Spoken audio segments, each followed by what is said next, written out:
Ұлы Отан соғысындағы жеңіс деген сөзді естігенде, қолына қару алып, қан майданның ішінде ел мен жер үшін басын бәйгеге тіккен арыстан жүректі жауынгерлеріміз бен барлығы да майдан үшін, барлығы жеңіс үшін деген ұранмен таңның атысынан кештің батысына дейін күніне 12-15 сағат тылда және әскери кәсіпорындарда бел жазбай жұмыс жасаған жұмысшылардың адал еңбегі көз алдымызға елестейді.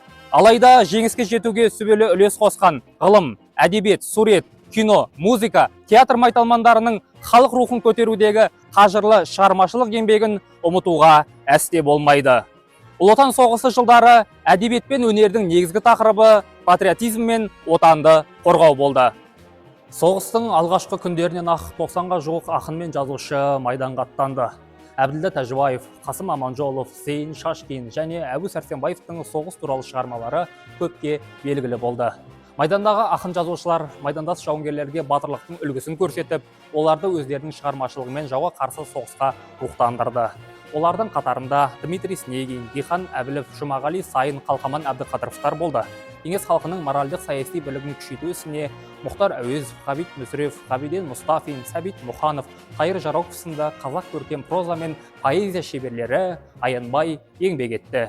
Ленинградты өренім, мақтанышым сен едің, не өзінің сүйкімді құлағымдай көремін. Жауда қалып Ленинград жаралған жоқ күн келі, жасаған мұн өмірді жау біткелі жеңгелі, саудыратып сүйегін топыраққа көмгелі, Қазақстан жерінен тұтанғандай елкегі, жолды кернеп қол кетті сендерге дем бергелі. Не балабын қорыңдар Ленинградтың ерлері, деп қазақ халық поэзиясының әйгілі тұлғасы 20 ғасырдың Гомер атанған Жамбыл Жабаев жау қоршауында қалған қаһарман қаланың қорғаушыларына үлкен рух, сенімді серпін берді. Соғыс жылдары Қазақстандағы барлық театрлар мен мәдениет үйлері майдан мен тылдағы жауынгерлердің рухын көтеру үшін белсенді жұмыс істеді. Арнайы концерттік бригадалар құрылып, олар майдан шебіне барып, жауынгерлерге арнап спектакльдер мен концерттер ұйымдастырды. Осындай 11 қазақстандық бригада майданда болып, 870 концерт қойды. Олар госпитальдарда, шақыру пункттерінде, әскери бөлімшелерде, шекаралық заставаларда 15 мыңнан астам концерт берді. Солардың қатарында КСРО халық әртісі, халық қаһарманы атанған Роза Бағланова майданда ән айтса, Манарбек Ержанов, Жүсіпбек Елебек сияқты халық әртістері майдан сахналарында өнер көрсетіп, жауынгерлердің рухын көтерді. Соғыс жылдары Қазақстан композиторлары 300-ден астам музыкалық шығармалар, опералар, симфониялар, әскери патриоттық әндер жазды. Соғыс жылдары опера мен балет өнері дами түсті. Бүгінде Абай атындағы опера және балет театры аталған мына ғимаратта 1942 жылы Евгений Брусиловскийдің «Гвардия алға», 1944 жылы Ахмет Жұбанов пен Латиф Хамидидің «Абай опералары». Соғыстан кейінгі жылдарда Евгений Брусиловский мен Мұхан Төлебаевтың «Аман келді», Ахмет Жұбанов пен Латиф Хамидидің «Төлеген Тоқтаров», Мұхан Төлебаевтың «Біржан Сара» опералары жазылып сахналанды. 1949 жылы осы операның авторларына және негізгі орындаушыларына КСРО мемлекеттік сыйлықтары тапсырылды. Ал 1940 жылы алғашқы қазақ балетінің бірі «Көктем» қойылымы да тап осы ғимаратта сахналанды. Ал 1942 жылдың маусымында әйгілі кеңестік балерина Галина Уланова өз өнерін қалың көрерменге көрсеткен еді. Соғыс жылдары республикамызда жаңадан театрлар ашыла бастады. Қызылордада Корей музыкалық драма театры, 1944 жылы Наталья Цацтың бастауымен мына балалар мен жасөспірімдер театрының негізі қаланды. Бүгінде бұл Ғабит Мүсірев атындағы Қазақ мемлекеттік академиялық балалар мен жасөспірімдер театры деп аталады. Қазақ академиялық драма театрының әртістері Шәкен Айманов, Серке Қожамқұлов, Елубай Өмірзақов, Қамал Қармысов, Қадиша Бөкеева, Ыдырыс Ноғайбаев сынды театр тарландары елге танылды. Соғыс жылдарында республикамызда жоғары оқу орындарының саны артты.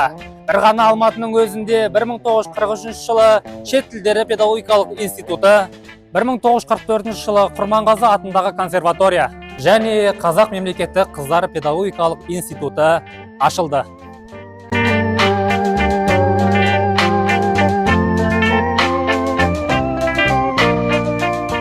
Ал 1946 жылы Қаныш Имантайұлы Сәтбаевтың бастамасымен Қазақ КСР ғылым академиясы өз жұмысын бастады.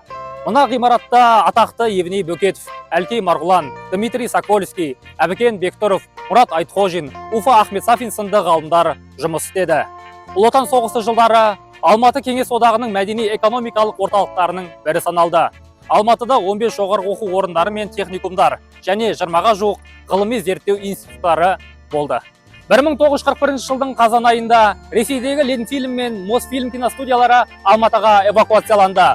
Бұл екі киностудия Алматы көркем фильмдер киностудиясымен біріктіріліп, біріккен орталық киностудия деп аталып, 1944 жылға дейін жұмыс жасады.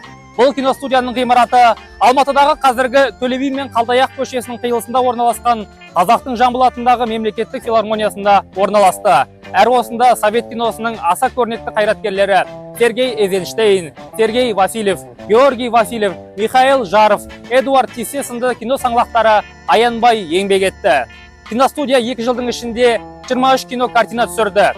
Партизандар, Екі жауынгер, Георгий Сакадзе, Илья Муромец атты кинокартиналарды өмірге әкелді.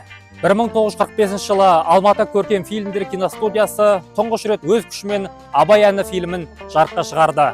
Мосфильм мен Ленфильм киностудиялар бөлімшелерінің Алматыда болуы қазақ кино өнерінің өркендеуіне, бүгінгі Шәкен Айманов атындағы Қазақфильм киностудиясының дамуына оң әсер етті. Сонымен соғыс жылдарындағы өнер мен әдебиеттің халық рухын көтерудегі маңызы өте жоғары болды. Біріншіден, халықтың жеңіске деген сенімін нығайтты. Екіншіден, ұлт бірлігін күшейтті. Үшіншіден, жауынгерлер мен еңбеккерлерге моральдық қолдау көрсетті. Төртіншіден, ерлік пен батырлық үлгілерін ұлықтады. Өнер мен әдебиет жауынгерлердің қанды майдандағы ерлігін де, тылдағы еңбек адамдарының қажыр қайратын да жырлаған рухани қару болды.